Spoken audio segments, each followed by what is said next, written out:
Hello and welcome to The Telescope. Every week we bring you a fresh insight from the biggest car market in the world. This is the first car to be revealed by The Telescope twice. We've revealed the original Zeekr 009 back in December 2022. And just 20 months later, here we are. They claim this is all new 009. It's not all new. It's a very thorough facelift though.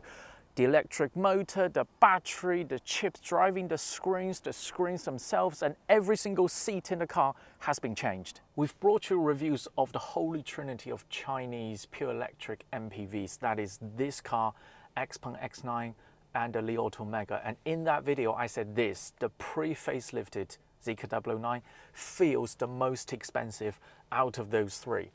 And with this facelift, it feels even more so, especially here sitting at the front. Because this car is a relatively boxy MPV, not Defender or Mercedes G-Wagon like boxy, but it is more boxy than the other two. And the pillars, the two A-pillars, are sort of upright and very further away from you. The sense of robustness, the sense of the interior is so well built. When you are sitting here, you feel like this is more of a mobile house than a car. One criticism I mentioned in the original Zeekr 009 review is the interior back then was already very well built and very solid. But some of the material, some of the color choices feels very much in your face luxury. That's the first time Zeekr has built such a luxury car. It's sort of shouting at you, look how well built, how luxury I am. Much better with this. Look at this sound cover. This used to be glossy chrome, glossy light chrome. Now it's black. It's more integrated with the interior. The same goes for all of these clusters on the ceiling. This camera used to be a standalone module on the ceiling, but now it's more integrated into the TV.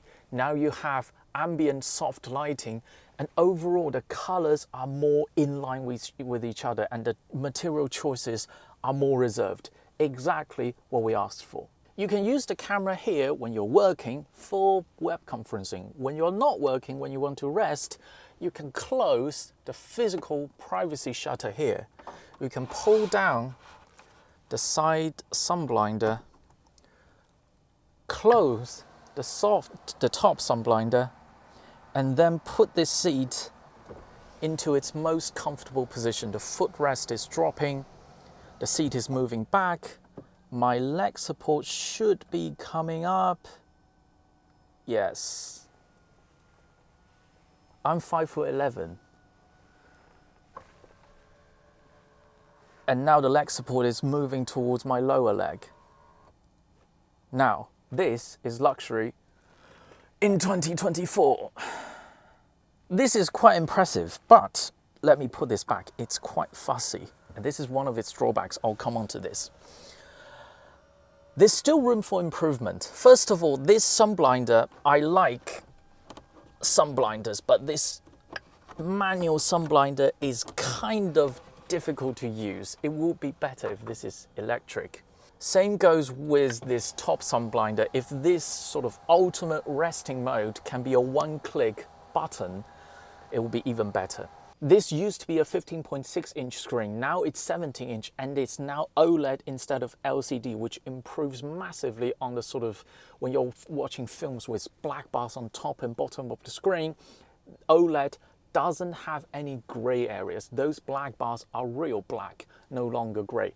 That's great, but this screen is very further away from you. It's 17-inch, it's bigger than before, but it's still not a match for the 21-inch TV on the XPeng X9. And I think Zeekr can improve this by not changing the screen, simply moving the hinge from the rearward position to the middle position, so that this screen, when it's fold down, is closer to the second row. So in terms of relative screen size, it's still 17-inch, but because it's that much closer to you, it feels much bigger. So already very good, still room for improvement. Another thing we asked in the original Zeekr 009 review is this central walkthrough. This is very welcome. It improves access to the third row and even improves legroom for the third row, because you can put one of your legs into this central walkthrough. It's 160 millimeters across, very good. And Zeekr manages to give you this central walkthrough without losing any of the seat functionalities. This is not the case with some of this car's competitors. In those cars, if you want this central walkthrough, you lose some of that elaborate seat functions I just showed you.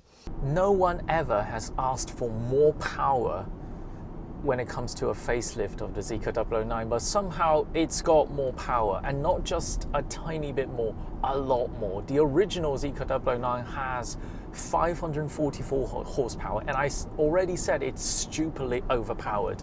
This, the one we're driving today, is the 800 volt dual motor version. It has 782 horsepower. I mean, who in their right mind would want 780 horsepower on an MPV this big? I don't know. The world has gone mad on this. But unlike the original Zeekr 009, now Zeekr gives you a lot of choices on powertrains.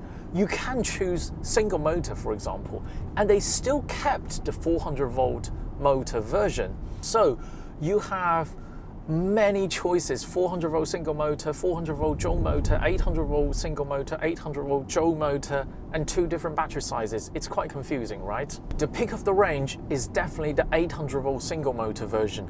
You have 420 horsepower, rear wheel drive. This car is 2.8 ton. You're gonna have enough traction. Acceleration to 100 kilometers, acceleration is about 7 seconds, which for a car of this size is definitely fast enough. And the battery is 108 kilowatt hours. In this single motor configuration, we don't know the final range conversions yet, but you're gonna have somewhere around 600 to 700 kilometers-ish CLTC range, which is more than enough. The most important aspect of that 800 volt version is the charging speed.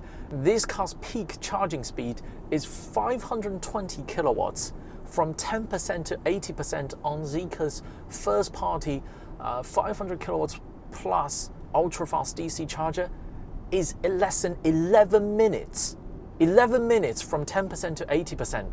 So you're gonna have enough power, enough range, and the fastest charging speed in the industry.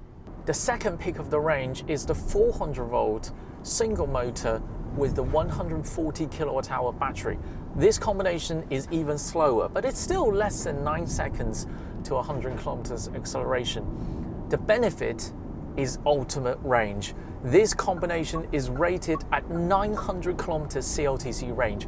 I know CLTC is a very inflated test cycle, but 900 kilometers CLTC means you're gonna get 600 kilometers of a continuous highway driving in almost any condition. Now let's be realistic. Owners of this car will have a home charger, or their chauffeur will charge this car full when the owner chooses to depart. So that makes that combination's relative weak point charging speed kind of irrelevant, because the range is that much. It's 900 kilometers CLTC, 600 kilometers continuous highway driving. After that kind of drive, you're gonna need to have a significant rest. So that battery charges slower, but it's kind of irrelevant because it has that much range. The big takeaway of this Zeekr 009 is pace.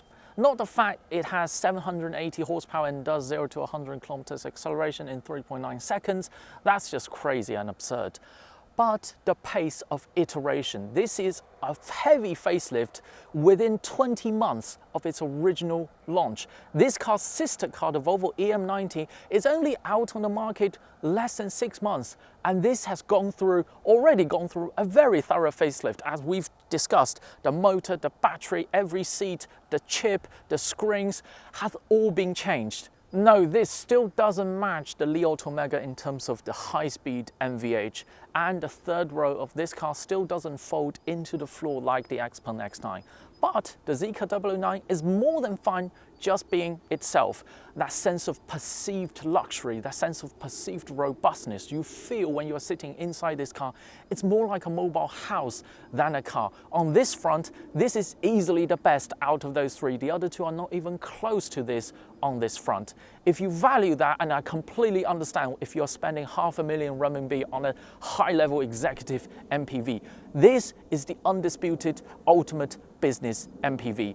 We are filming this on July the 12th, which is about a week before the actual launch. We don't know about the pricing, but we are sensing it will more or less keep its $500,000 RMB price tag unchanged. You will never question where did your money go with this car. That is all from the Telescope today. If you enjoyed this video, keep watching, keep subscribing. More videos coming along very soon.